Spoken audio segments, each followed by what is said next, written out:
Panorama group, जो सोचता है वो करता है। आपके अपने सपनों का आशियाना। नमस्कार, आप देख रहे हैं सिटी पोस्ट लाइव। मैं हूं सृष्टि राज। बिहार चुनाव में 4 मंत्री जिनको मिले हैं लगभग बराबर वोट्स। जी हां, यह महज एक कोइंसिडेंट है या फिर चुनाव आयोग का एक्सपेरिमेंट।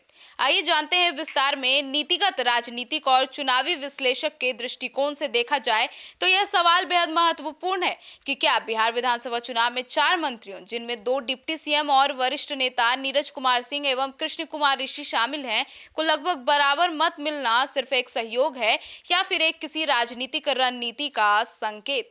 चुनावी नतीजों में जब कोई पैटर्न, समानता या फिर असामान्य मेल दिखाई देता है तो राजनीतिक विश्लेषक इसे सामान्य घटना नहीं मानते, बल्कि इसके पीछे की संभावित वजहों, संकेतों और रणनीतियों की पड़ताल की जाती है। आपको बता दें, इस बार चुनाव में डिप्टी सीएम यानी कि सम्राट चौधरी को लगभग 1,22,480 वोट्स मिले हैं, तो वहीं दूसरे डिप्टी सीएम विजय कुमार सिन्हा को 1,22,408 वोटें मिले हैं। तो वहीं आपको बता दें, नीरज कुमार सिंह को 1,22,451 वोट्स मिले हैं, तो वहीं कृष्ण कुमार ऋषि को 1,22,494 वोट्स मिले हैं। अब यह इतनी सामान्य आंकड़ा जो है, यह एक नया सस्पेंस पैदा करती है। सबसे पहले यह समझना होगा कि भारतीय चुनावी रणनीति में वोट पैटर्न्स अक्सर जातीय समीकरण, सामाजिक संरचना, क्षेत्रीय असंतुलन, संगठनात्मक पकड़, गठबंधन रणनीति और उम्मीदवार की व्यक्तिगत छवि से प्रभावित होते हैं।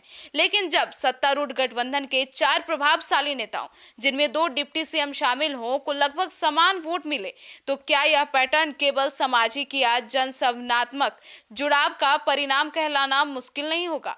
अब यह सवाल उठता है कि स्वाभाविक है कि यह सहयोग के दायरे में आता है या फिर योजनाबद्ध राजनीति कैलकुलेशन की हिस्सा है। अब सहयोग या फिर कह दे कोइंसिडेंट के पक्ष की दलीलें भी आपको बता दे। समाज आधारित वोट शेयर समाज हो सकता है। चुनाव क्षेत्र में जनसंख्या, जातीय और धार्मिक संरचना यदि समान प्रतिशत पर हो तो अंतिम परिणाम में वोट शेयर का अंतर स्वाभाविक रूप से कम हो सकता है।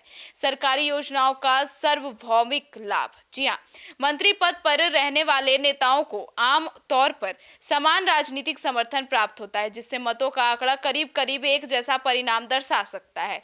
विपक्ष की कमजोर पकड़, यदि विपक्ष मजबूत चुनौती नहीं दे पा रहा है तो मुकाबला स्वाभाविक रूप से एक अनुमानित वोट मार्जिन पर सीमित हो सकता है। प्रयोग, आपको प्रयोग के पक्ष में भी संभावित दलीलें जा सकती है, जैसे वोट मैनेजमेंट और लक्ष्य आधारित चुनाव प्रबंधन। बड़े दल अब डेटा एनालिटिक्स और बूथ मैनेजमेंट मॉडल पर चलते हैं। इससे तय उम्मीदवारों को निर्धारित सेफ वेड वोट बैंक और दे सकता है। अब वहीं राजनीतिक संतुलन और पावर सेंटर बैलेंसिंग भी हो सकता है। यदि सभी दिग्गज नेताओं को लगभग बराबर वोट मिलते हैं तो यह संदेश जाता है कि सभी की जनता में बराबर स्वीकार्यता है, जिससे भविष्य की राजनीति में असंतुलन या असंतोष या पावर राइवरी का काम हो सकता है। अब केंद्रीय नेतृत्व की रणनीति पकड़ भी हो सकती है। यह संकेत दे सकता है कि पार्टी नेतृत्व केवल जीत नहीं, बल्कि नियंत्रित जीत और नियंत्रित छवि प्रबंधन चाहता है।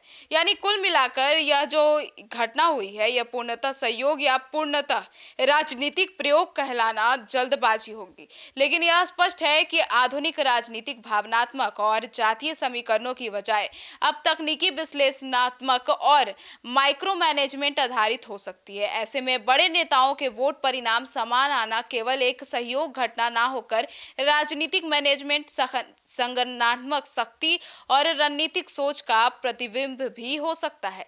अब इस पर आपकी क्या राय है? सम्राट चौधरी, विजय कुमार सिन्हा, नीरज कुमार सिंह और आपको और तमाम नेताओं के जो आंकड़े बराबर आए हैं, वोट्स इनको बराबर मिले हैं, इस पर आप क्या सोचते हैं? और कृष्ण कुमार जो ऋषि हैं, उनके आंकड़ों को लेकर आप क्या सोचते हैं? कमेंट सेक्शन में जरूर बताइएगा। धन्यवाद।